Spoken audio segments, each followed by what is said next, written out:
Mi nombre es Natalia. Tomé las llaves de la posada con una mezcla de orgullo y nerviosismo. Era mi primer día administrando oficialmente el lugar que había pertenecido a mi familia por generaciones, y aunque conocía cada rincón, ahora la responsabilidad era mía. Mi padre, Jacinto, me había advertido varias veces que la posada tenía sus propias reglas, algo que yo siempre había interpretado como precaución o superstición. Sin embargo, algo en el tono de su voz me hacía sentir que había más de lo que él decía. El sol de la mañana iluminaba las paredes de madera y los azulejos que aún conservaban el olor de la humedad y del lago cercano. Caminé por los pasillos con cuidado, revisando que todo estuviera en orden. Los huéspedes llegaban poco a poco y yo intentaba mantenerme atenta a sus necesidades mientras organizaba la cocina y preparaba el desayuno con los utensilios heredados de mi madre. Había un silencio especial en la posada, interrumpido solo por el canto de los pájaros y el murmullo del viento entre los árboles del jardín. Durante la primera semana, todo parecía normal. Acomodaba las camas, revisaba que no faltara nada en los cuartos y anotaba cualquier detalle que me ayudara a mejorar la experiencia de los huéspedes. Sin embargo, empezaron a suceder pequeñas cosas que no podía explicar. Una toalla que había dejado doblada desapareció, y más tarde la encontré sobre la mesa de la recepción, lejos del lugar donde la había dejado. Intenté racionalizarlo. Tal vez algún huésped la había movido por accidente. Pero los sucesos no se limitaron a objetos. Mientras caminaba por los pasillos al caer la tarde, tuve la sensación de que alguien me observaba desde las sombras. No había nadie. Y aún así, un escalofrío recorrió mi espalda. Miré hacia los rincones, revisé los cuadros y las ventanas, pero todo estaba en su sitio. Empecé a preguntarme si las historias de los pescadores del lago, que hablaban de sombras y presencias, podrían tener algo de cierto. Una tarde, mientras organizaba los utensilios de cocina, percibí un olor extraño, como a carne podrida. Revisé cada rincón, abrí la nevera y la despensa, pero todo estaba limpio y fresco. El olor desapareció tan rápido como apareció, dejándome con una sensación de incomodidad que no podía ignorar. Era como si la posada respirara y se moviera a su propio ritmo, recordándome que yo era solo una invitada temporal en su mundo. Mi padre visitaba a menudo, y durante esas primeras semanas me observaba con esa mezcla de orgullo y preocupación que siempre lo caracterizaba. No decía mucho sobre lo que yo había sentido, solo me recordaba que respetara la posada y sus reglas. Sus palabras, aunque simples, resonaban en mi mente. Había lugares que no se debían forzar, y tal vez algunos objetos o espacios pertenecían a algo que no podía comprender. A medida que pasaban los días, los huéspedes empezaban a mostrar pequeñas señales de inquietud. Comentaban que algunos pasillos les parecían más fríos, que a veces sentían que alguien caminaba detrás de ellos, pero al voltear no había nadie. Yo les sonreía, intentando tranquilizarlos, pero dentro de mí crecía una sensación de tensión que no podía ignorar. Cada sombra parecía moverse con intención, cada sonido extraño retumbaba más fuerte en mi cabeza. Al final de la primera semana, me senté en la pequeña terraza con vista al lago, tratando de calmar mi mente. El agua reflejaba los últimos rayos de sol y el viento traía consigo el aroma de los juncos y del agua. Traté de convencerme de que todo era producto de la imaginación y del cansancio, pero en el fondo sentía que algo más estaba presente, algo que observaba y esperaba. Sentí un respeto creciente por el lugar y una incertidumbre que no desaparecía. La posada tenía secretos que yo apenas comenzaba a entender. Los días siguientes trajeron un aumento sutil pero inquietante en los sucesos extraños. Empezaron con pequeños objetos que desaparecían durante horas o incluso días, solo para reaparecer en lugares donde jamás los había puesto. Una cucharita de la cocina apareció sobre la almohada de uno de los huéspedes. Una manta doblada de la sala de estar terminó encima de una silla en el patio. Intenté mantener la calma, justificando que alguien podría haberlos movido sin querer. pero la frecuencia de los hechos empezó a erosionar mi paciencia y mi tranquilidad. Una tarde, mientras preparaba la comida, sentí de nuevo aquel olor a carne podrida. Miré alrededor de la cocina y no encontré nada que pudiera explicarlo. La sensación me provocó un escalofrío que subió por mis brazos y me obligó a detenerme. Me obligué a respirar profundo y a concentrarme en los sonidos cotidianos: el chisporroteo de la sartén, el canto de los pájaros en el jardín, el suave oleaje del lago a lo lejos. Aún así, el aroma parecía impregnar el aire por un instante, recordándome que no estaba sola, aunque no hubiera nadie visible. Durante esos días, los huéspedes comenzaron a mostrarse inquietos. Algunos comentaban que los pasillos parecían más largos o más fríos, que sentían sombras que los seguían, que la sensación de ser observados era constante. Intentaba tranquilizarlos, explicando que la pousada era antigua y que los ruidos o cambios de temperatura eran normales, pero sus miradas desconfiadas y sus pasos apresurados me devolvían una ansiedad que no lograba controlar. La pousada parecía cobrar vida propia, y yo me sentía atrapada en sus ritmos invisibles. Una noche, mientras revisaba los cuartos antes de dormir, percibí un movimiento rápido en el corredor. Giré la cabeza, pero no vi a nadie. La sombra parecía desvanecerse al instante, como si se burlara de mí. Sentí miedo, un miedo diferente al que había experimentado antes, mezclado con incredulidad y tensión. Mi corazón latía con fuerza y mis manos temblaban, pero intenté continuar mi recorrido, repitiendo mentalmente las advertencias de mi padre sobre respetar el lugar y no forzar lo que no debía ser tocado. El viento traía ruidos extraños por las ventanas, un golpeteo leve, susurros casi imperceptibles. Cada sonido me mantenía alerta, haciendo que mi imaginación completara las formas de las sombras. Empecé a notar patrones. Los objetos que desaparecían y reaparecían estaban casi siempre en los cuartos más aislados, aquellos que los huéspedes raramente elegían. La pousada parecía proteger ciertos espacios, mientras que los corredores principales y los cuartos cercanos a la recepción permanecían más tranquilos. Sentí una creciente sensación de impotencia. Todo mi esfuerzo por controlar la pousada parecía inútil frente a algo que no podía comprender. La presión de mantener a los huéspedes seguros y contentos me generaba ansiedad, y la duda sobre lo que realmente ocurría me quitaba el sueño. Cada rastro de movimiento, cada sombra percibida, cada olor extraño reforzaba mi sensación de que la pousada tenía reglas propias y que yo debía aprender a obedecerlas, aunque no comprendiera cómo. Una tarde decidí documentar todo lo que sucedía.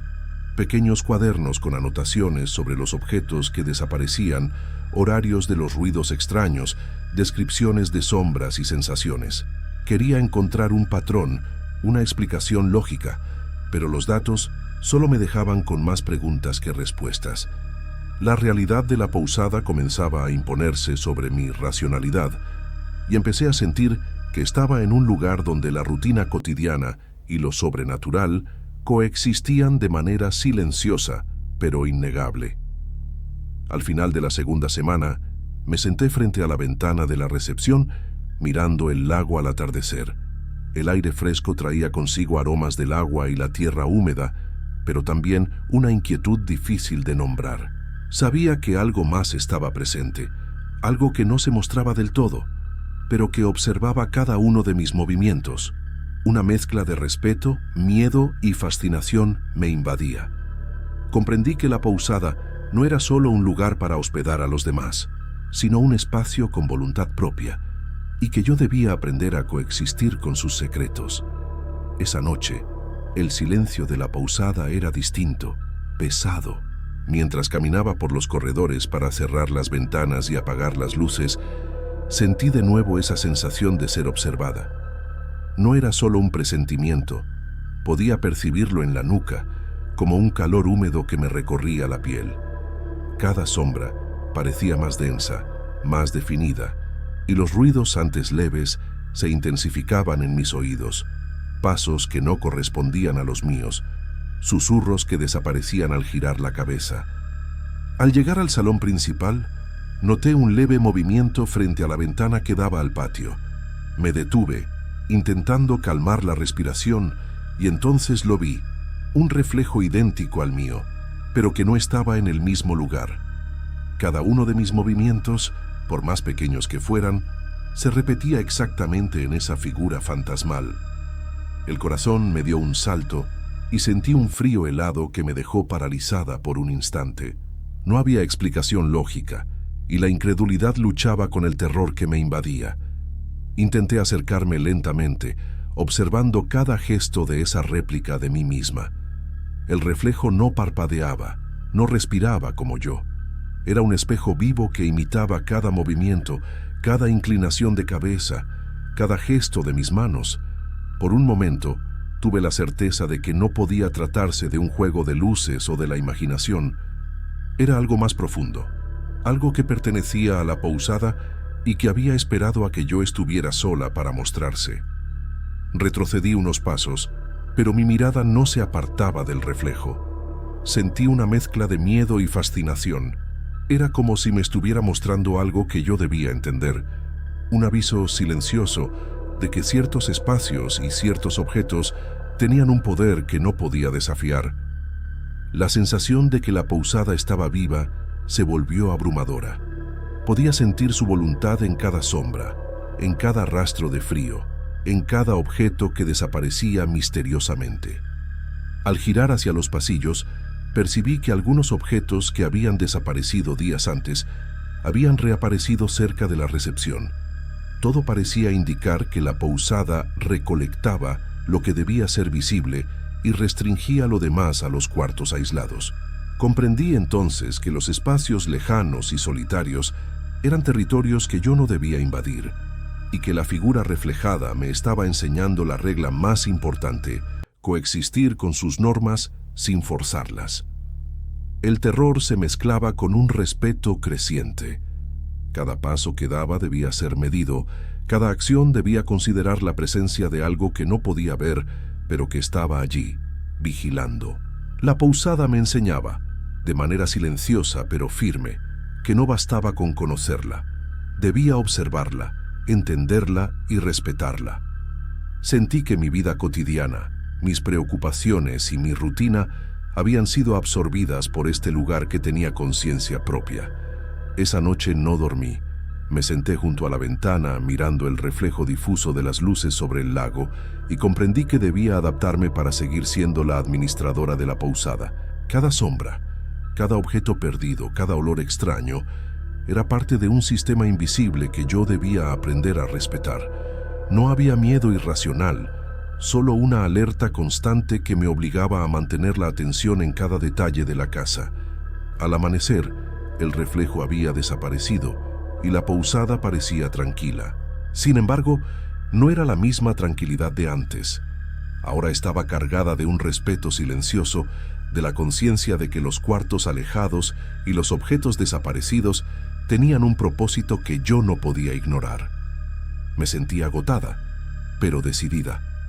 Debía mantener los espacios cercanos a la recepción en uso y los cuartos aislados cerrados, adaptando mi vida al ritmo que la Pousada marcaba, consciente de que la normalidad nunca volvería a ser igual. Al día siguiente, tomé decisiones que no había considerado antes. Cerré permanentemente los cuartos más aislados y dejé solo los cercanos a la recepción disponibles para los huéspedes. Cada llave, cada cerradura, cada señalización parecía un pequeño acto de control sobre algo que no podía entender completamente, pero que debía respetar. Sentí un alivio inicial, como si al establecer límites estuviera protegiendo tanto a los visitantes como a mí misma de lo que habitaba en la Pousada. Durante las semanas siguientes, los fenómenos continuaron, pero de manera más sutil. Los objetos seguían moviéndose, los aromas extraños aparecían de vez en cuando y los pasos en los corredores persistían, pero todo se concentraba en los cuartos cerrados, los que ya no eran accesibles. Los pasillos principales y los cuartos ocupados por huéspedes permanecían más tranquilos, y pude volver a dormir por las noches sin la misma ansiedad que antes. Comencé a entender que la Pousada Tenía reglas que yo debía obedecer y que mi papel no era luchar contra ellas, sino adaptarme. Cada día, al recibir a los huéspedes, notaba sus miradas curiosas y algunas veces inquietas. Intentaba mantener la normalidad, preparar los desayunos, revisar las habitaciones, pero siempre con un ojo atento a los detalles que antes pasaban desapercibidos. Un objeto fuera de lugar, un susurro en el corredor, un olor extraño en la cocina. La tensión estaba ahí, latente, pero ya no me paralizaba. Había aprendido a vivir con ella, a convivir con la Pousada sin ignorar su presencia. A veces, al limpiar los cuartos cerrados, sentía un estremecimiento al tocar las superficies, como si algo invisible me observase. Dejaba cada objeto en su lugar y me retiraba rápidamente, sin intentar modificar nada. Comprendí que la Pousada no toleraba la intrusión en esos espacios y que mi supervivencia y la de los huéspedes dependían de respetar esas reglas. Había desarrollado un respeto profundo, mezclado con una constante inquietud que se convirtió en mi compañía silenciosa. Mis rutinas se ajustaron a este nuevo equilibrio. Comenzaba el día preparando la cocina, luego revisaba los cuartos abiertos, atendía a los huéspedes y finalmente pasaba un tiempo junto al lago, respirando el aire fresco y dejando que la tranquilidad engañosa del paisaje me calmara. Cada día era una mezcla de normalidad y vigilancia, de aceptación y alerta. La Pousada había impuesto su ritmo, y yo lo seguía, consciente de que cualquier descuido podía provocar sucesos que yo no estaba preparada para enfrentar. Mi padre, Jacinto, observaba mi adaptación con una sonrisa silenciosa. No necesitaba decir nada. Sus ojos transmitían aprobación y un recordatorio de que había heredado la Pousada y sus secretos de la manera correcta.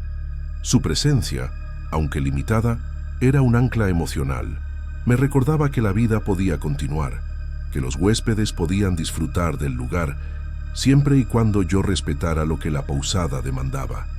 A veces, al pasar junto a las ventanas por la noche, veía sombras que se movían con discreción, reflejos que desaparecían en el momento exacto en que los notaba. No intentaba explicarlos, no los enfrentaba, solo los reconocía, los respetaba y seguía mi camino. Había aprendido que la Pousada era más que un negocio. Era un ser con voluntad propia, que podía coexistir conmigo siempre que yo mantuviera la humildad y la atención.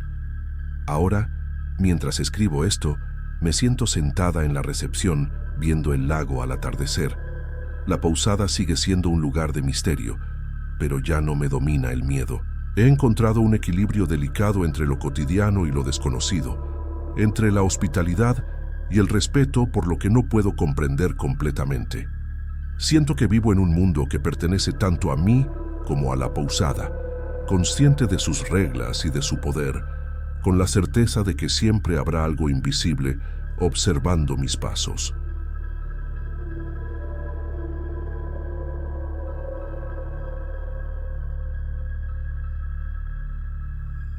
Hola, soy Evandro. Desde que heredé el rancho de mis abuelos en Teuchitlán, Jalisco, siempre he sentido una mezcla de orgullo y responsabilidad al caminar entre los agaves. Cada planta parece tener su propio ritmo, y yo me esfuerzo por conocerlo. Reviso las hojas, siento la humedad del suelo y vigilo que ninguna plaga se acerque. Mi esposa, Sabrina, me acompaña en la administración del rancho, pero sabe que las decisiones de cultivo y destilación recaen sobre mí. Nuestra vida es tranquila, sencilla, y la rutina diaria nos da cierta seguridad. Los primeros indicios de que algo no estaba bien fueron pequeños, casi imperceptibles. Noté que algunas plantas de agave comenzaron a marchitarse sin razón aparente. Había regado cada surco como siempre, revisado la tierra, y aún así, esas plantas se doblaban y secaban como si una sombra las atravesara. Al principio, intenté convencerme de que se trataba de alguna enfermedad vegetal común, pero pronto me di cuenta de que no había explicación lógica. Cada mañana, al caminar por el campo, sentía que algo cambiaba en el aire. El silencio era más profundo, y a veces me parecía escuchar pasos entre los agaves, aunque no había nadie. Intentaba concentrarme en las tareas, cortar hojas secas, limpiar los surcos, preparar los alambiques, pero esa sensación de ser observado no desaparecía. Era ligera al principio, casi como una brisa que roza la piel, pero con el tiempo se volvió más inquietante. Las herramientas empezaron a desaparecer o a aparecer rotas sin explicación. Una pala que dejé apoyada en el galpón amaneció partida en dos. Un machete estaba doblado en el suelo. Sabrina me sugería que tal vez me estaba descuidando, o que el viento o los animales habían intervenido, pero yo sabía que nada ni nadie podía romperlas de esa manera sin esfuerzo. Esa incertidumbre empezó a cansarme y a llenarme de una inquietud constante. Una noche, mientras cerraba los toneles de fermentación, sentí un movimiento en la sombra de la casa. Giré lentamente, y por un instante juraría que vi una figura entre los agaves. No era humana del todo, pero tampoco podía definirla. Fue apenas un parpadeo, y al volver la mirada, ya no estaba. El corazón me latía con fuerza, y me costó concentrarme en cerrar bien las puertas y candados. Sabrina notó mi nerviosismo, pero no quise preocuparla explicándole lo que había visto. A medida que los días pasaban, esa sensación se hacía más persistente. Empecé a sentir una presión en el pecho cada vez que caminaba al atardecer, un cosquilleo en la nuca, como si alguien me siguiera con la mirada. Me obligaba a concentrarme en los detalles más pequeños del trabajo, en el color de cada agave, en la textura de sus hojas, para no ceder al miedo que se filtraba lentamente en mi rutina. Intenté racionalizarlo todo. Recordaba las historias que contaban los antiguos destiladores de la familia, de espíritus que cuidaban los agaves y que a veces se mostraban a quienes no respetaban las tradiciones. Siempre pensé que eran cuentos para asustar a los niños o mantener la disciplina, pero ahora entendía que había algo más profundo, algo que no podía explicar ni ignorar. La vida en el rancho seguía, pero yo sentía que algo había cambiado para siempre. Cada planta marchita, cada herramienta rota, cada sombra pasajera me recordaban que este lugar no era solo mío ni solo de mi familia. Pertenecía también a quienes habían trabajado antes, a los que habían dedicado sus vidas a la tierra y al agave. Y algo, en lo más profundo de mi instinto, me decía que debía prestar atención, que la tranquilidad que conocía estaba empezando a desvanecerse. Con el paso de los días, las marchitas en los agaves se hicieron más frecuentes y comenzaron a concentrarse en ciertas áreas del campo, como si alguien las estuviera señalando. Intenté revisar cada detalle, la tierra, la humedad, la exposición al sol, pero nada parecía causar el daño. Era como si un poder invisible decidiera qué plantas sobrevivirían y cuáles no. Cada vez que pasaba por esas zonas, un escalofrío me recorría la espalda y no podía evitar acelerar el paso. Las desapariciones de herramientas se volvieron más extrañas. Un rastrillo que había dejado apoyado en el galpón apareció días después bajo un agave, enterrado apenas unos centímetros en la tierra, sin signos de que alguien lo hubiera movido. Un martillo estaba roto en la mitad, como si lo hubiera partido con fuerza sobrenatural. Cada incidente dejaba en mí una mezcla de frustración y miedo. Sentía que estaba perdiendo el control sobre algo que siempre había sido mi responsabilidad. Una tarde, mientras revisaba los toneles de fermentación, noté algo que me heló la sangre. Entre las sombras de los agaves, un movimiento fugaz me hizo detenerme. Por un instante distinguí figuras humanas, hombres con sombreros viejos y ropa de trabajo de otra época, caminando entre las plantas. No dijeron palabra alguna, y al parpadear habían desaparecido. Mi respiración se aceleró, y una sensación de culpa me invadió, como si hubiera hecho algo mal al tocar los agaves sin permiso. Las noches se hicieron más difíciles. Cada vez que cerraba la puerta del galpón y me dirigía a la casa, sentía presencias detrás de mí, sombras que se deslizaban entre la luz de la luna. Intentaba concentrarme en mi respiración, pero el corazón me latía con fuerza y mis manos temblaban mientras colocaba los candados. Sabrina notó que estaba más callado, más tenso, pero no insistió en preguntar. Ella también sentía que había algo que no se debía interrogar demasiado. Los sueños comenzaron a perseguirme con insistencia.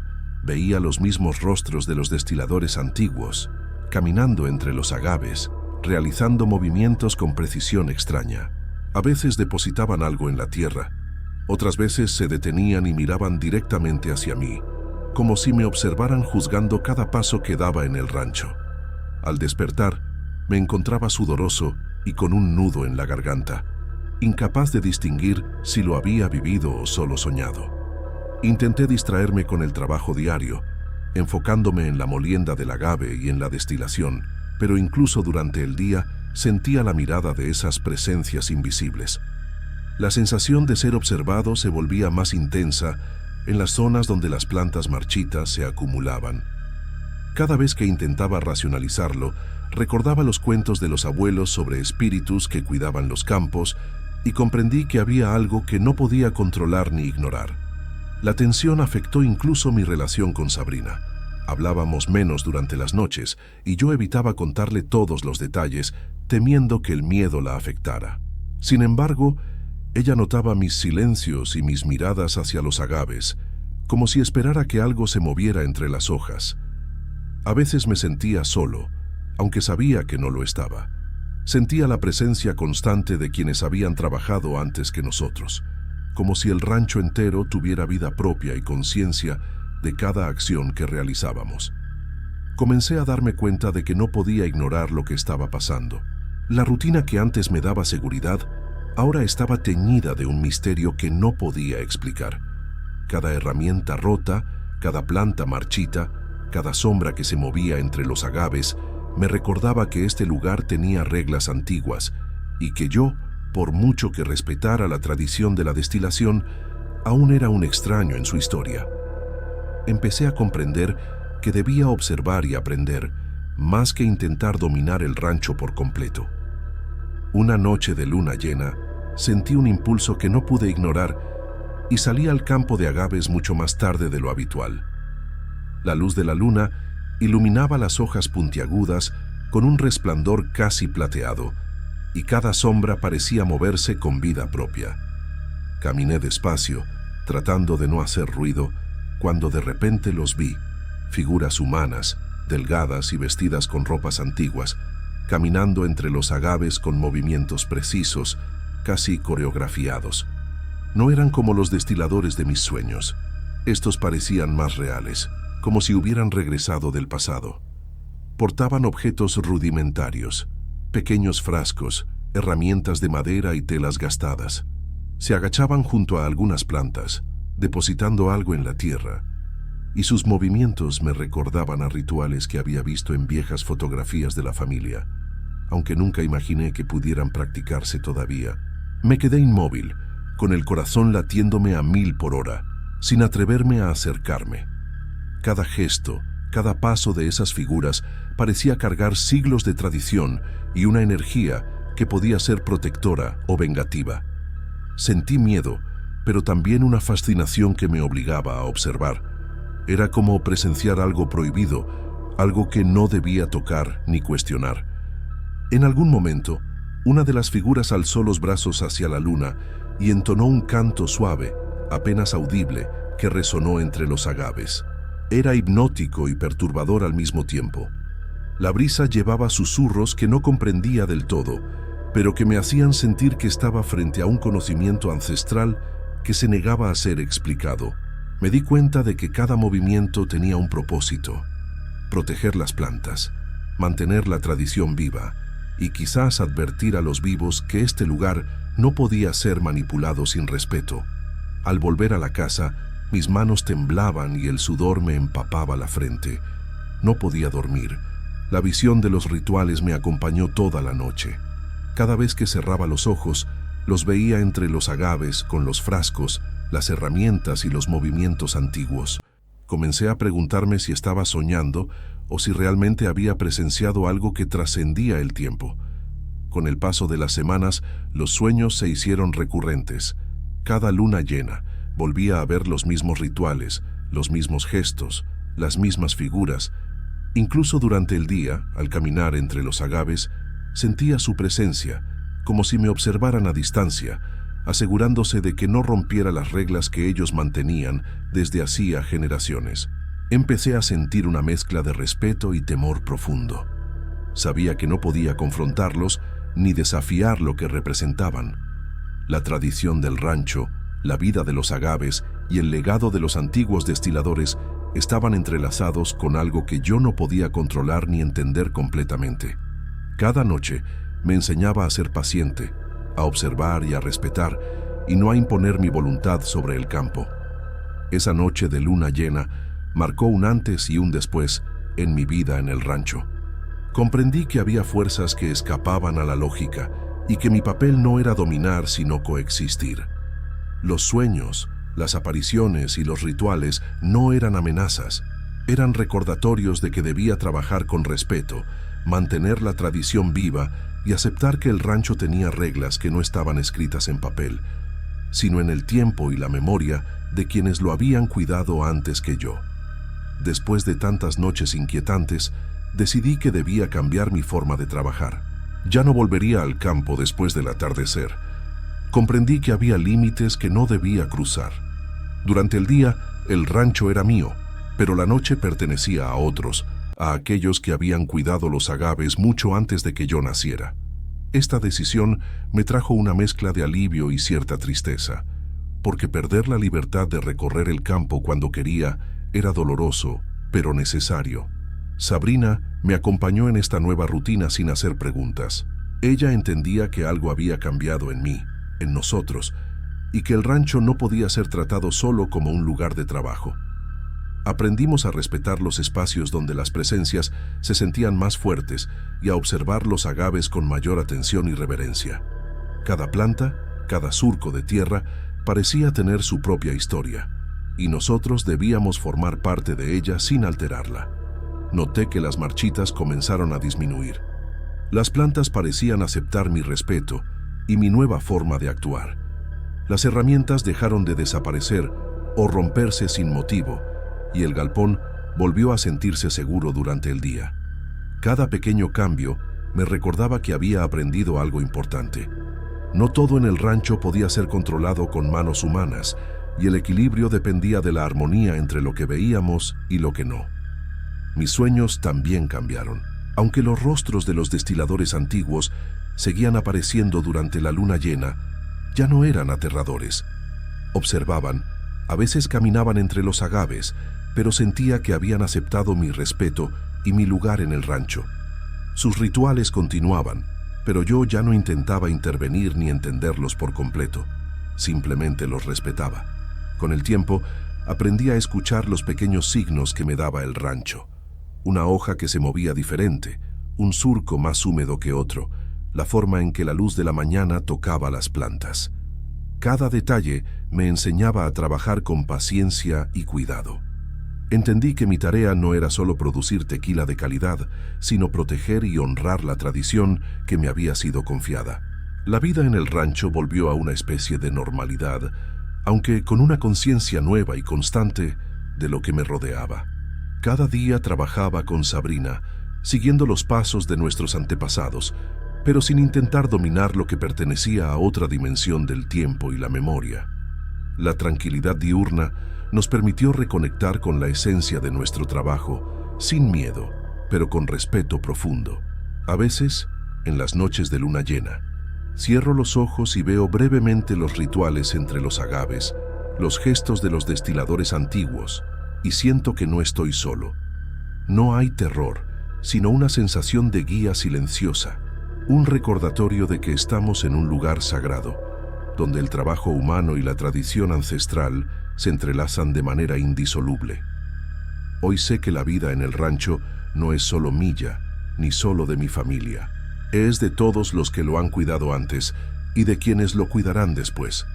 Mi respeto por los espíritus, por la tradición y por los agaves me ha enseñado que algunas cosas no deben ser conquistadas, sino comprendidas y honradas. Trabajar de día y dejar que la noche sea de ellos no es una renuncia, sino una forma de mantener viva la esencia del rancho y la memoria de quienes nos precedieron.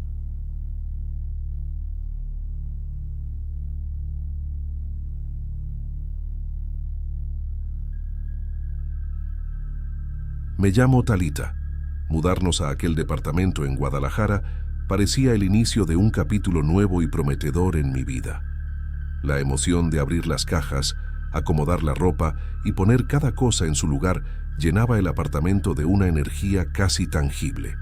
Fabricio, mi esposo, estaba igual de entusiasmado y juntos recorríamos cada rincón, admirando cómo la luz del sol atravesaba los ventanales amplios y bañaba los muebles modernos.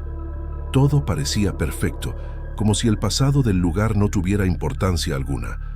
Pero desde los primeros días sentí que algo no encajaba del todo. Al entrar por el corredor hacia la sala, un aire frío parecía seguirme, distinto al fresco natural que se colaba por las ventanas. Era un frío sutil, imposible de ignorar, acompañado de una sensación indefinible de ser observada. Intenté convencerme de que se trataba de mi imaginación o del estrés de la mudanza, pero esa extraña inquietud no desaparecía. Las noches también traían su propio desasosiego. Al cerrar los ojos, escuchaba crujidos leves en el piso de madera, pasos que no correspondían a los nuestros, como si alguien más caminara lentamente por el apartamento. Intenté racionalizarlo, pensando en la estructura antigua bajo la moderna reforma, pero un nudo de ansiedad se instalaba en mi estómago cada vez que pasaba por el corredor en penumbras. Un día, mientras colocaba los utensilios en la cocina, noté que una puerta del baño se cerró de golpe por sí sola. Me sobresalté y mi corazón empezó a latir con fuerza. Sin embargo, al abrirla de nuevo, no había nadie. Tragué saliva, intentando no demostrarle a Fabricio que aquello me había perturbado, aunque mi mente ya comenzaba a cuestionar la seguridad de nuestro nuevo hogar. Empecé a notar pequeños detalles que no podía ignorar, objetos que parecían moverse ligeramente del lugar, sombras que se deslizaban por la esquina de la sala y un olor fugaz, casi imperceptible, que recordaba a gas o humedad antigua. Cada vez que sentía esos indicios, un escalofrío recorría mi espalda y mi cuerpo se tensaba sin razón aparente. Fabricio trataba de tranquilizarme, asegurándome que todo era normal, que el apartamento era nuevo y moderno. Pero yo sentía que algo estaba allí, invisible pero presente. Mis noches se volvieron más pesadas. Cada vez que intentaba dormir, mi mente recreaba los sonidos y sensaciones del día. Pasos imaginarios en el corredor, crujidos de madera, la puerta que se cerraba sin viento. Cerraba los ojos y, aunque intentaba concentrarme en algo positivo, la sensación de inquietud permanecía, como una presencia silenciosa que observaba desde algún rincón del apartamento. A pesar de todo, me esforzaba por mantener la rutina normal. Preparaba café por la mañana, revisaba la tienda virtual de ropa que administraba y organizaba la casa con la esperanza de que la sensación desapareciera. Sin embargo, cada vez que pasaba por la escalera o el corredor largo, sentía un peso invisible sobre mis hombros, una presión que me recordaba que no estábamos completamente solos, aunque no hubiera nadie a la vista. Fue en esos primeros días que entendí que mi emoción inicial por mudarnos se mezclaba con un miedo silencioso, un miedo que no podía explicar y que no se calmaba con palabras racionales. Todo en el departamento parecía perfecto y moderno, pero algo antiguo y oscuro parecía acechar detrás de las paredes recién pintadas, aguardando el momento de hacerse notar de manera más evidente. Los días siguientes trajeron consigo una sensación cada vez más pesada. Intentaba concentrarme en las tareas cotidianas, en organizar los armarios y acomodar la ropa de Fabricio y mía, pero había momentos en los que me detenía en medio del pasillo, paralizada, sintiendo que algo me observaba desde la esquina de la sala. Cada sombra parecía más densa, cada crujido más cercano, y la tranquilidad que había sentido al principio desaparecía gradualmente. Una tarde, mientras revisaba la correspondencia, escuché un golpe seco en la puerta de entrada. Me apresuré a atender, pero no había nadie al otro lado. El corazón me latía con fuerza y la respiración se me cortaba mientras volvía a la sala. Fue entonces cuando la vi, una figura pequeña, un niño de aproximadamente 9 años, de pie al pie de las escaleras. Sus ojos me miraban fijamente, inmóviles, y antes de que pudiera reaccionar, desapareció como si nunca hubiera estado allí. Grité, un sonido que resonó por todo el departamento y me dejó temblando durante varios minutos. Desde aquel momento, los fenómenos se hicieron más frecuentes. Las luces empezaron a parpadear sin motivo aparente y las puertas se cerraban y abrían solas, con un golpe seco que me hacía saltar del susto. Incluso los objetos pequeños parecían moverse del lugar cuando no miraba. Cada día me resultaba más difícil ignorar la presencia que se manifestaba a nuestro alrededor. Mis noches se llenaron de pesadillas recurrentes. Soñaba con el antiguo morador y su hijo, reviviendo los últimos momentos antes del accidente que los había matado. Veía cómo el gas se filtraba lentamente en el apartamento, cómo la respiración del niño se hacía más débil y cómo todo se convertía en oscuridad. Al despertar, sudaba y temblaba, y aunque le aseguraba a Fabricio que no había salido de la cama, él me decía que escuchaba pasos en el corredor, como si alguien caminara a nuestro lado mientras dormíamos. Intentaba racionalizar cada evento, que las luces parpadearan por un fallo eléctrico, que las puertas se cerraran por corrientes de aire, que los sueños fueran producto del estrés de la mudanza. Pero había algo en la mirada del niño, en el silencio que lo acompañaba, que me hacía sentir que no podía explicarlo todo. Sentía que cada rincón del apartamento guardaba secretos que no estaba lista para descubrir. Incluso en momentos cotidianos, el departamento me parecía hostil.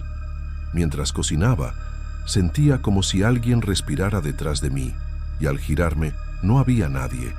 Al acomodar los libros en la sala, algunos se caían sin razón, y cada sonido me hacía sobresaltar.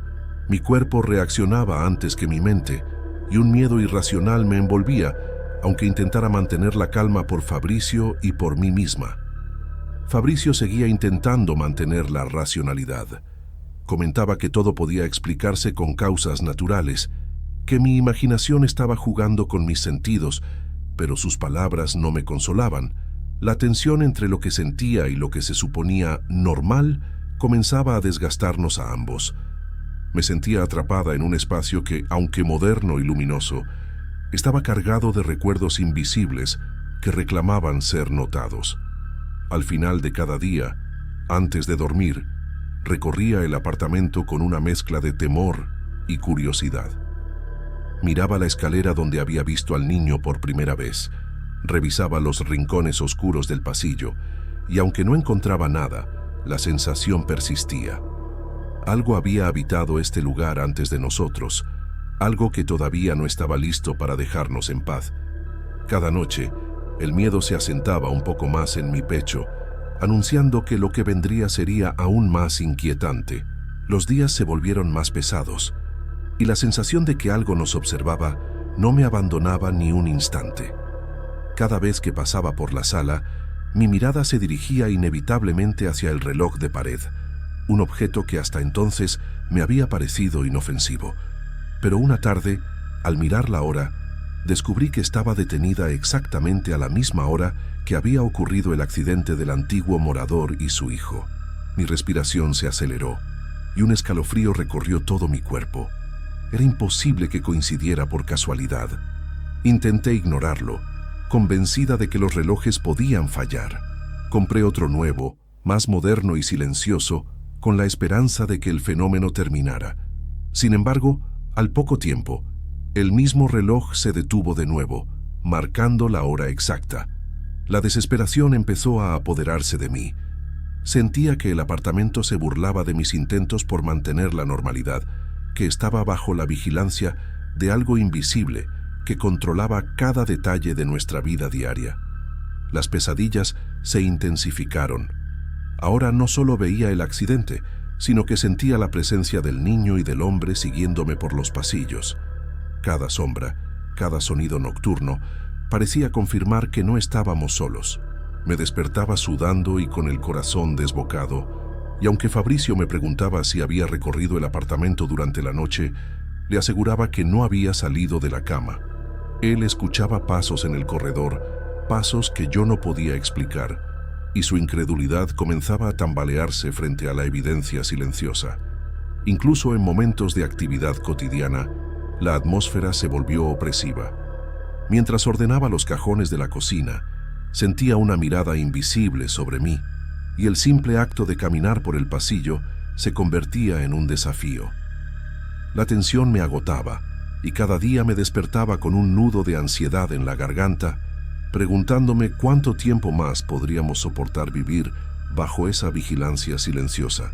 Empecé a notar patrones en los fenómenos: objetos que se movían, puertas que se cerraban, luces que parpadeaban siempre en momentos específicos, como si alguien estuviera marcando un ritmo que solo él conocía. La sensación de inevitabilidad me oprimía. Todo parecía estar conectado con el pasado trágico del apartamento, con un hilo invisible que unía nuestras vidas a las de quienes habían muerto allí años atrás. Fabricio seguía intentando racionalizarlo, pero incluso él empezó a observar con más atención los detalles. La incredulidad daba paso a la preocupación silenciosa. Ambos estábamos atrapados en un lugar que parecía tener memoria propia. Yo sentía que cada decisión, cada movimiento mío, era anticipado y registrado por algo que no podíamos ver, y eso generaba un miedo frío, profundo, que calaba en mis huesos. Los días se confundían con las noches.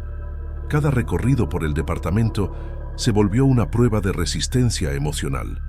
La presencia del niño se manifestaba en la esquina de mi visión, o en la sensación de que alguien respiraba detrás de mí. Mi mente comenzaba a cuestionar la realidad. ¿Era todo producto de mi ansiedad? ¿O realmente alguien del pasado estaba intentando comunicarse de manera silenciosa y amenazante? Al final de esta etapa, comprendí que ignorar los fenómenos no serviría de nada. Algo nos estaba marcando, guiando cada movimiento, y la sensación de que nuestra vida cotidiana estaba predestinada por el pasado me hizo temblar. Supe que pronto tendría que enfrentar lo que realmente se escondía tras las paredes modernas de aquel departamento, y que el siguiente descubrimiento cambiaría nuestra percepción de la realidad para siempre. Un día, mientras revisaba una pared junto al armario, descubrí un hueco oculto tras una tabla suelta. Dentro había varias cartas antiguas con la letra cuidada y precisa del antiguo morador. Al abrir la primera, sentí un escalofrío. Describía mi rutina diaria, desde la manera en que colocaba los platos en la cocina hasta los pasos que daba para subir la escalera. Era como si alguien hubiera estado observando cada detalle de mi vida, incluso antes de que yo llegara al apartamento. Cada carta que sacaba revelaba más: horarios exactos, hábitos que solo Fabricio y yo conocíamos, pequeñas decisiones que parecían anticipadas por el autor. Estaba aterrada, con el corazón latiendo con fuerza, sintiendo una mezcla de miedo y fascinación. Fabricio estaba a mi lado, mirando las cartas con incredulidad, diciendo que debía ser una especie de broma macabra o una coincidencia demasiado extraña. Pero la sensación que yo tenía era demasiado intensa para ignorarla. El miedo se transformó en una especie de desasosiego profundo. Sabía que esas cartas pertenecían al hombre que había muerto con su hijo en aquel accidente de gas, y sentía que su espíritu me estaba enviando un mensaje, o tal vez reclamando atención.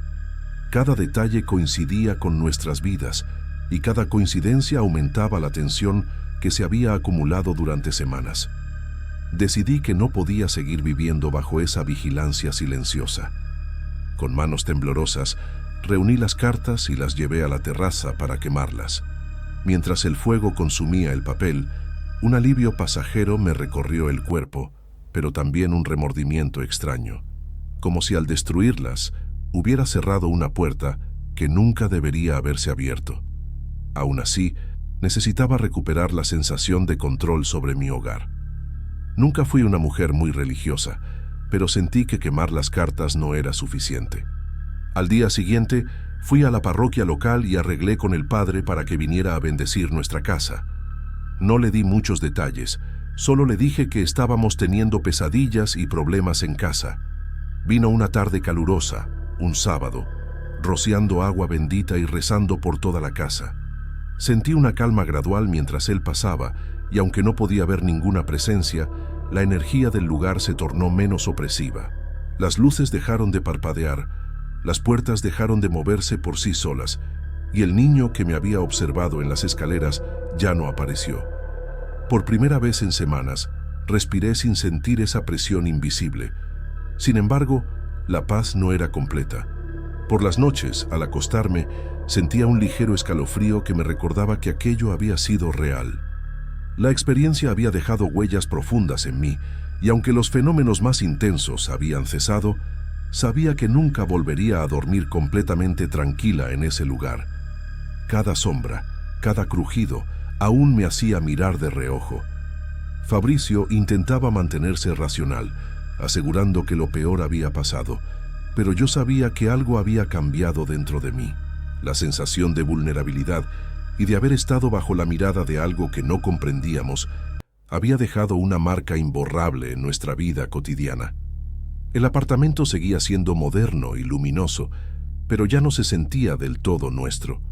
Con el tiempo, aprendimos a convivir con la memoria del pasado del lugar. El edificio continuaba habitado, vecinos entraban y salían, la vida seguía su curso, pero yo nunca pude recuperar esa despreocupación inicial. El recuerdo del niño y de las cartas permanecía latente. Un recordatorio silencioso de que algunos lugares guardan secretos que ni la modernidad ni la rutina pueden borrar por completo.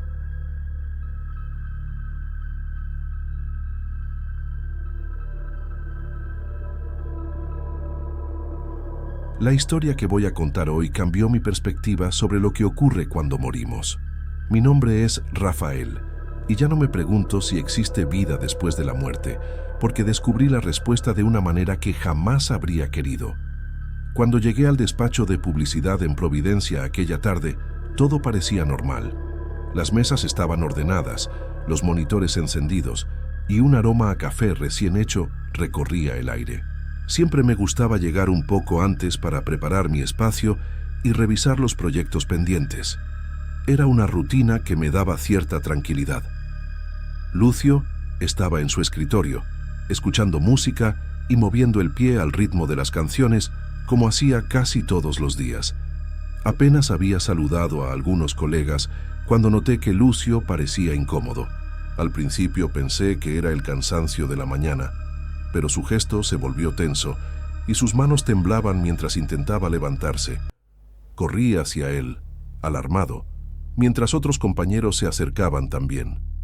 El color de su rostro cambió rápidamente, y antes de que pudiéramos reaccionar cayó al suelo. Fue un instante que se sintió eterno. Intentamos reanimarlo, pero su cuerpo no respondía. Lucio había muerto allí mismo, en nuestra oficina. Llamamos a una ambulancia. Lo llevaron al hospital, pero ya no había nada que hacer. La causa de la muerte fue un infarto de miocardio. Los médicos dijeron que Lucio tenía sobrepeso, ya tenía cierta edad, era sedentario y tenía una mala alimentación. A partir de ahí no hubo mucho más que hacer. El departamento jurídico se encargó de brindar apoyo a la viuda, pagar todo lo que correspondía y la trayectoria de Lucio con nosotros en la oficina terminó. El silencio que siguió fue absoluto. Nadie hablaba, nadie respiraba con normalidad. Me quedé inmóvil, sosteniendo la mano de Lucio, y sentí un peso en el pecho que no podía explicar. La rutina del lugar se había roto de golpe, y con ella una sensación de vulnerabilidad que nunca había experimentado en mi vida laboral. Era como si el aire mismo hubiera cambiado, cargado de una presión invisible que no me permitía moverme con naturalidad. Los días siguientes fueron extraños. La oficina estaba vacía durante la mañana, y cada paso que daba parecía resonar demasiado fuerte. Fue entonces cuando noté el primer fenómeno extraño. La luz de la sala de Lucio se encendía sola, incluso cuando nadie entraba allí. Al principio traté de racionalizarlo, pensando que era un fallo eléctrico, pero cada vez que pasaba, sentía un escalofrío recorrerme la espalda. Algo más empezó a suceder. Los sonidos de Lucio, sus gestos típicos, sus risas suaves, parecían emanar de su sala vacía. No era un eco normal. Eran ruidos puntuales, inesperados, que hacían que el corazón se me acelerara. Comenzaba a cuestionarme si estaba imaginando cosas o si mi mente jugaba con el estrés del momento. Pero cada vez que sucedía, me costaba contener el miedo. La vida dentro de la oficina cambió de manera imperceptible pero constante. Evitaba pasar cerca de su escritorio y cuando lo hacía, sentía que algo me observaba desde la penumbra. Incluso los compañeros más escépticos empezaban a mostrar señales de inquietud. Algunos comentaban en voz baja que habían sentido presencias extrañas, pero nadie se atrevía a hablarlo abiertamente. Yo, por mi parte, intentaba mantener la rutina, revisar los proyectos, contestar correos, preparar presentaciones. Sin embargo, cada vez que me sentaba en mi escritorio, sentía un peso en el pecho y la sensación de que algo no estaba bien. El ambiente, que antes me parecía cómodo y estimulante, ahora se sentía cargado, como si el aire mismo hubiera absorbido la tragedia que ocurrió. Al final de la semana, me di cuenta de que la oficina ya no era la misma. La muerte de Lucio había dejado un rastro invisible que no se podía borrar. Y aunque trataba de concentrarme en el trabajo, sabía que algo había cambiado para siempre. Había algo en ese lugar que no pertenecía al mundo de los vivos, y cada vez que pasaba por su escritorio, un miedo silencioso se instalaba dentro de mí. Después de la muerte de Lucio, los días pasaban con una sensación de tensión constante. Intentaba concentrarme en los proyectos, pero algo en la oficina no me dejaba tranquilo. Las pequeñas cosas empezaron a cambiar de lugar sin explicación. Carpetas importantes desaparecían de mi escritorio y, horas después, aparecían en la sala de Lucio. Al principio pensé que algún compañero las movía por error, pero todos negaban haberlas tocado. Los ruidos comenzaron poco a poco. Pasos ligeros en los pasillos cuando nadie estaba cerca.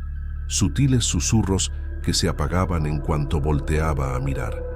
Al principio me sentí paranoico, culpándome por imaginar cosas, pero pronto la presencia se volvió imposible de ignorar. Cada sonido parecía acompañado por un aire frío que me recorría la espalda y un peso en el pecho que me dificultaba respirar con normalidad. Una tarde, mientras revisaba unos diseños en mi computadora, escuché un golpe seco en la sala de Lucio. El sonido era exactamente como el que él hacía al mover sus cosas, golpeando el teclado o la mesa. Mi corazón se aceleró y, por un momento, sentí que debía salir corriendo, pero algo me retenía. Me levanté lentamente y miré hacia su escritorio vacío. La luz estaba encendida, parpadeando ligeramente, como si alguien hubiera estado trabajando allí hace apenas un instante. Cada noche que me quedaba hasta tarde, la sensación de ser observado crecía. Sentía que alguien respiraba detrás de mí, que cada sombra se movía con vida propia. Intentaba calmarme, recordando que el edificio estaba vacío, pero los ruidos y las luces insistían en contradecir mi lógica. Llegué a un punto en el que, incluso en la sala principal, cada objeto me parecía sospechoso, cada silla desplazada una amenaza invisible. Los colegas empezaron a hablar en voz baja sobre cosas extrañas que habían visto o sentido. Algunos comentaban que sentían la presencia de Lucio, que escuchaban su risa en momentos inesperados, que las luces de su escritorio se encendían sin razón. Yo no podía evitar sentir un nudo en la garganta cada vez que escuchaba sus historias. Por más que quisiera racionalizar, algo dentro de mí sabía que no estaba imaginando. Una tarde, mientras organizaba unos archivos, noté que mi carpeta desapareció de mi escritorio y reapareció en la sala de Lucio. El corazón me dio un vuelco. La puerta estaba cerrada, no había nadie allí, y el aire dentro de la sala se sentía denso, como si cada molécula llevara consigo la esencia de Lucio. Respiré hondo, intentando controlar el pánico, pero cada vez era más difícil convencer a mi mente de que esto tenía una explicación lógica. La sensación de culpa también me acompañaba. Me reprochaba no haber hecho más por Lucio, no haber notado antes los signos de su enfermedad. Ahora esa culpa se mezclaba con miedo. Sentía que su presencia estaba cerca, no para atormentarme, sino como un recordatorio constante de mi impotencia. Cada vez que pasaba junto a su escritorio, una presión invisible me obligaba a caminar más rápido, a mirar hacia otro lado. A esas alturas, trabajar en la oficina se había vuelto casi insoportable. Los fenómenos sobrenaturales se intensificaban y la lógica ya no podía ofrecerme consuelo. La luz que se encendía sola, los sonidos de Lucio, las carpetas que cambiaban de lugar, todo me indicaba que algo había cambiado para siempre en aquel espacio. La oficina ya no era un lugar seguro, era un escenario donde la vida y la muerte parecían entrelazarse de formas que yo no podía comprender. Una noche, decidí quedarme un poco más tarde en la oficina, tratando de terminar unos informes urgentes. La mayoría de los compañeros ya se habían ido, y el silencio era absoluto, solo roto por el zumbido lejano de los aires acondicionados. Mientras revisaba un archivo, sentí un escalofrío recorrer mi espalda, como si algo me estuviera observando desde la sala de Lucio. Me levanté para buscar un poco de café, y al pasar junto a la ventana que daba a la calle, mi reflejo me sorprendió. Por un instante, todo parecía normal, pero luego noté que mis movimientos no coincidían exactamente con los del reflejo. Al levantar la mano, mi reflejo permanecía quieto unos segundos antes de imitarme, y una sensación de desconcierto profundo me atrapó. El corazón me latía con fuerza, y un miedo irracional me hizo girar lentamente. Fue entonces cuando lo vi. Detrás de mí, reflejado en la ventana, estaba Lucio. Su piel era pálida, sus ojos profundamente hundidos, y su rostro mostraba una enfermedad que jamás había visto en vida. No parecía amenazante, pero su presencia era insoportablemente intensa, y sentí que podía tocarme con solo extender la mano. Intenté moverme, pero mi cuerpo estaba paralizado por el terror. Cada recuerdo de Lucio, su risa, su energía habitual, chocaba con esa imagen enferma y silenciosa.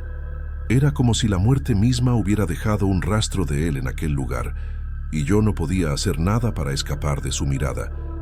El aire se volvió pesado, y un silencio sepulcral llenó la oficina. Mis pensamientos giraban en círculos. ¿Estaba alucinando? ¿Era mi culpa por no haberlo ayudado antes? Cada pregunta no hacía más que intensificar la sensación de desesperación. Cada sombra parecía moverse con intención. Cada sonido leve me recordaba su presencia. La oficina, que antes era un lugar de creatividad y trabajo, se había transformado en un espacio donde la realidad y lo inexplicable se entrelazaban de manera aterradora. Finalmente, logré girarme y mirar directamente la sala de Lucio. La luz seguía encendida, parpadeando suavemente, y por un segundo tuve la impresión de que él me observaba desde su escritorio vacío. Sentí un nudo en la garganta, una mezcla de pena, miedo y una necesidad casi infantil de huir. La presencia era real, aunque mi mente quisiera explicarla de otra manera. Esa noche entendí que no podía seguir trabajando en la oficina después del anochecer. Cada hora extra significaba exponerse a esa sensación de ser observado, de enfrentar una presencia que desafiaba cualquier explicación lógica. Tomé la decisión de continuar con mis responsabilidades desde casa, donde podía sentir algo de seguridad, aunque la imagen de Lucio no me abandonara del todo en mis pensamientos. Aún así, su sala seguía ahí, intacta, con la luz que a veces se encendía sola, y las carpetas que aparecían y desaparecían como si alguien las moviera.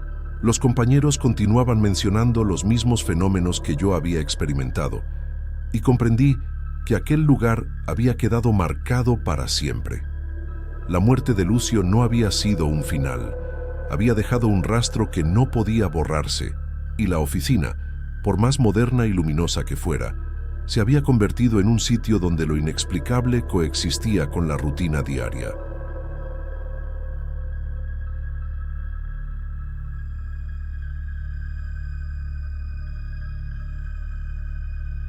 Hola, mi nombre es Gael. Tengo 42 años y soy dueño de una cantina tradicional en Tlaquepaque, Jalisco. Vivo solo desde que enviudé hace algunos años y mis hijos, Fabián de 17 y Lavinia de 14, pasan gran parte de su tiempo conmigo en la cantina o en casa, aprendiendo a apreciar la vida cotidiana y las tradiciones de nuestra familia. Abrí la cantina temprano esa mañana, como siempre, y el sol apenas iluminaba la calle empedrada frente a mi puerta. El aroma del café recién hecho llenaba el pequeño local, mezclándose con el olor del tequila en las botellas alineadas detrás del mostrador. Mientras acomodaba las sillas y repasaba mentalmente la lista de pendientes, sentí un leve escalofrío, aunque la temperatura era agradable. Siempre había sentido una conexión especial con este lugar. Era más que un negocio. Era la memoria de mi padre y de todos los clientes que alguna vez cruzaron estas puertas. Mis hijos, Fabián y Lavina, todavía dormían en casa. Ellos no solían venir tan temprano, así que el silencio de la cantina me acompañaba solo con el eco de mis propios pasos. Mientras limpiaba el polvo de las botellas, un sonido extraño me hizo girar la cabeza. Un vaso cayó del estante superior y se hizo añicos en el suelo. Mi primera reacción fue irritación, pero al mirar cuidadosamente, no vi cómo había ocurrido. Ningún aire, ningún movimiento que pudiera explicarlo. Guardé silencio y continué, tratando de convencerme de que había sido un descuido mío. Mientras preparaba el café para los clientes que llegarían más tarde, noté un olor penetrante a comida descompuesta. Lo curioso era que nadie había cocinado aún y la cocina estaba impecable. Me detuve un momento, inhalando con cuidado, pensando que tal vez era un problema en la alcantarilla o algún desperdicio olvidado. Pero todo estaba limpio y ordenado. El olor desapareció al cabo de unos minutos, como si nunca hubiera estado allí, y yo seguí mi rutina, aunque con una sensación incómoda en el pecho. Abrí las puertas al mediodía y la luz del sol bañó la cantina, mostrando cada rincón con claridad. Sin embargo, cuando miré las sillas, noté que algunas estaban fuera de lugar, como si alguien hubiera entrado en la noche y las hubiera movido. Estoy seguro de que las había acomodado perfectamente antes de cerrar. Sentí una punzada de desconcierto y un nudo en la garganta, pero lo atribuí al cansancio y seguí limpiando las mesas. A media tarde, mientras fregaba los pisos, escuché un murmullo muy leve, casi imperceptible, que parecía provenir del área donde se sentaban los clientes más antiguos.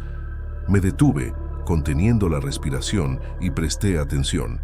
No logré entender palabras, solo susurros entrecortados que me provocaron una sensación extraña, como si alguien me estuviera observando.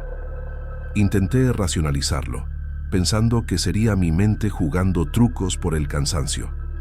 Fabián llegó a ayudarme más tarde, cargando cajas de refrescos y botellas de tequila.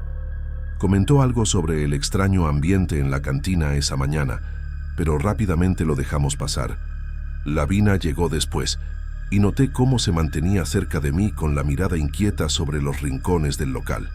Sus manos temblaban ligeramente cuando ayudaba a acomodar los manteles y utensilios, y yo me sentí protector, tratando de que no percibieran el mismo frío que yo sentía en la espalda. Cuando llegó la primera ronda de clientes, la cantina recobró vida. Risas, conversaciones y el tintinear de los vasos llenaron el aire, y por un momento, la sensación extraña se desvaneció. Pero incluso en medio del bullicio, percibí algo que no podía explicar. Un aire pesado, una presencia que parecía seguirme entre las mesas. No podía señalarla ni nombrarla, solo sabía que estaba ahí. Al cerrar la cantina esa noche, revisé cada rincón con cuidado. Todo parecía normal, pero no podía sacudirme la sensación de que alguien me había observado todo el día.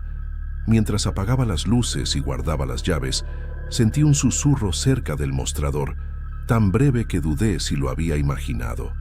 Aún así, algo en mi interior me decía que este lugar guardaba secretos que apenas comenzaba a percibir.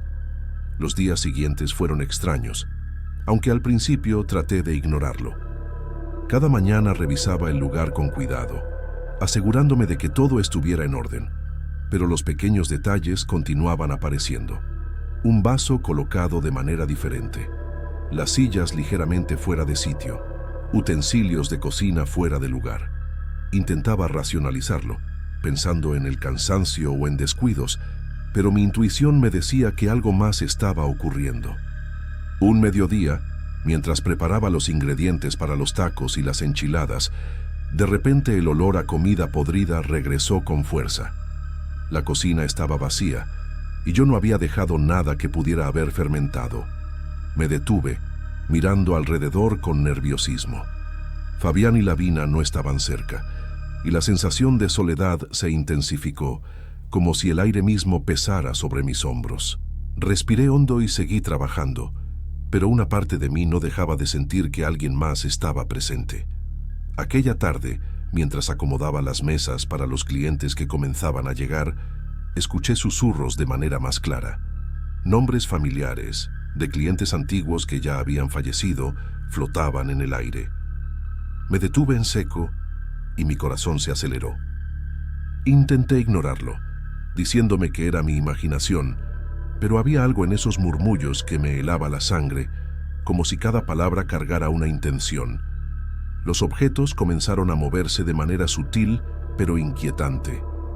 Una botella de tequila se deslizó sobre el mostrador. Una cuchara cayó de la mesa sin que nadie la tocara. Cada pequeño movimiento me hacía saltar. Intentaba explicarlo como corrientes de aire, pero no había ninguna ventana abierta. Sentía un nudo en la garganta y la respiración entrecortada. Y me sorprendía a mí mismo mirando por encima del hombro, esperando ver algo que no podía identificar. Fabián notó mi preocupación y comentó que la cantina se sentía diferente esos días. Lavina permanecía cerca, su mirada fija en los rincones, y podía ver el miedo en sus ojos.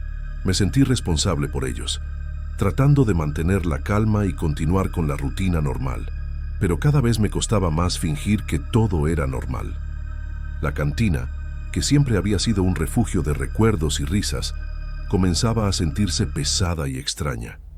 Una tarde, mientras fregaba los pisos después de cerrar, escuché pasos en la parte trasera de la cantina, aunque no había nadie allí. Mi corazón se aceleró y un escalofrío recorrió mi espalda.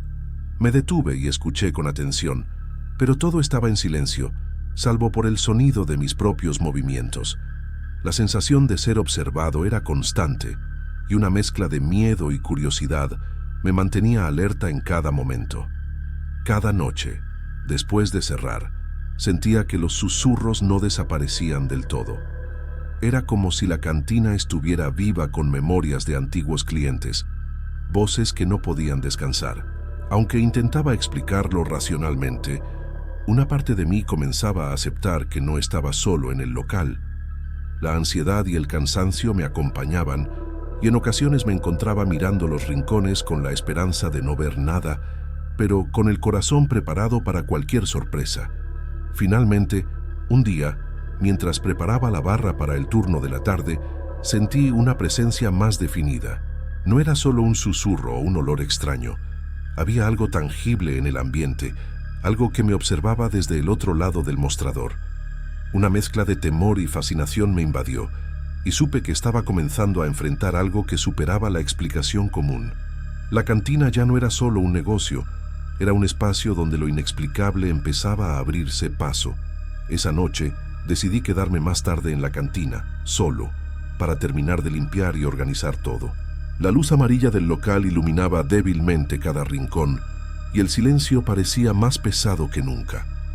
Sentía que el aire mismo estaba cargado, como si respirara conmigo y me observara en cada movimiento.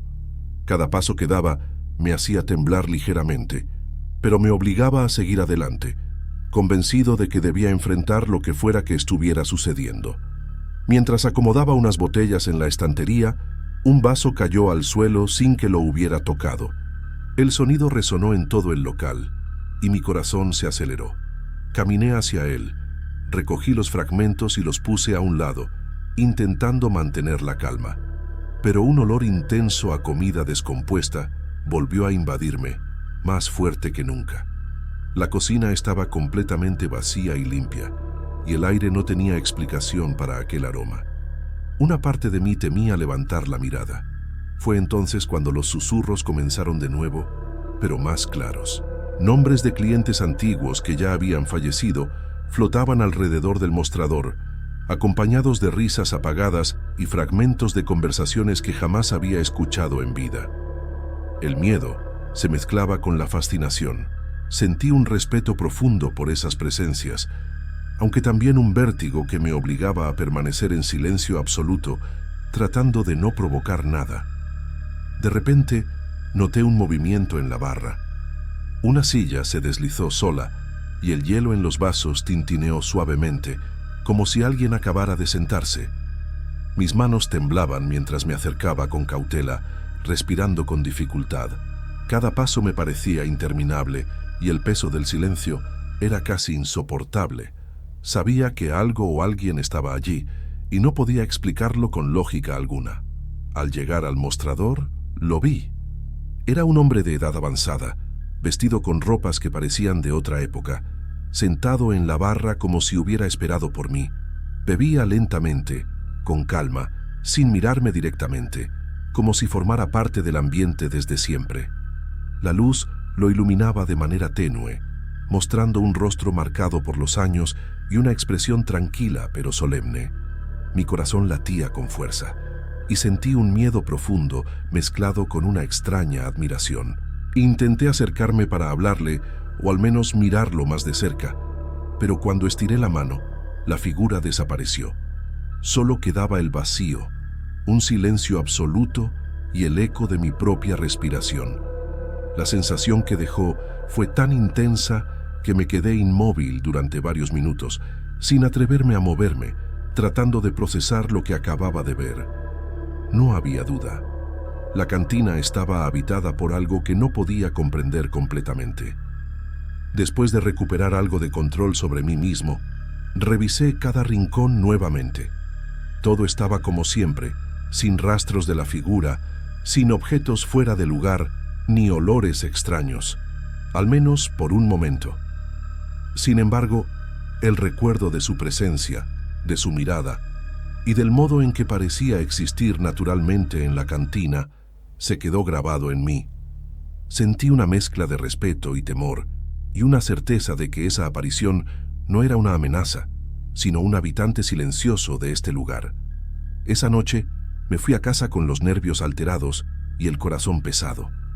Conté mentalmente cada detalle, cada sensación, cada olor y susurro. Supe que algo había cambiado dentro de mí y en la cantina misma. Ya no era solo un negocio, sino un espacio donde lo pasado y lo presente coexistían, y donde yo empezaba a comprender que algunas historias de Tlaquepaque eran más reales de lo que jamás habría imaginado. Los días siguientes fueron una mezcla de rutina y cautela. Cada vez que abría la cantina, sentía la presencia del hombre antiguo en algún lugar del local, aunque no lo veía. Mis hijos notaban pequeños detalles también. Un vaso ligeramente movido, una silla fuera de lugar o un murmullo apenas perceptible. A veces sentía miedo, otras veces un respeto silencioso, como si el fantasma fuera un guardián invisible de las memorias de la cantina. Los vecinos comenzaron a comentar sobre la cantina y la historia del cliente fantasma. Algunos decían haber oído susurros al pasar cerca, otros aseguraban haber visto sombras que se desvanecían entre las mesas. La leyenda se extendió por Tlaquepaque y la gente empezó a acercarse no solo por la comida y la bebida, sino por la curiosidad de vivir la experiencia de un lugar que parecía estar entre el mundo de los vivos y los recuerdos de quienes ya se habían ido. Aunque la presencia del fantasma nunca fue agresiva, su constante observación cambiaba la manera en que percibía mi propio espacio. Aprendí a vivir con ella, a continuar con la cantina, a mantener la rutina, pero siempre con el corazón alerta. Me aseguraba de cerrar bien las puertas, de revisar cada rincón, aunque sabía que eso no alteraría la existencia de aquel visitante invisible. Fabián y Lavina comenzaron a adaptarse también. La tensión que sentían se transformó en una mezcla de respeto y curiosidad. Los veía moviéndose por la cantina con cuidado, tocando las mesas y los manteles, como si no quisieran perturbar la presencia que percibían, aunque no podían explicarla. En silencio, comprendieron que aquel espacio ya no pertenecía solo a nosotros. Era un lugar donde lo cotidiano y lo inexplicable coexistían. Con el tiempo, aprendí a aceptar que algunas historias no buscan ser comprendidas, sino respetadas. La cantina continuó siendo un lugar de reuniones y risas, pero siempre con un aire de misterio, flotando entre los aromas del tequila y de los platillos típicos. La figura del cliente antiguo se volvió parte de nuestra memoria. un visitante silencioso que recordaba a todos que cada lugar guarda secretos que van más allá de lo visible. Ahora, cada vez que cierro la cantina por la noche y me quedo solo, siento su presencia nuevamente. No puedo verlo, no puedo tocarlo, pero sé que está allí observando, recordando y acompañando cada movimiento. La leyenda del cliente fantasma creció entre los vecinos y yo aprendí a convivir con ella, con una mezcla de respeto y una inquietud constante que nunca desaparecerá del todo.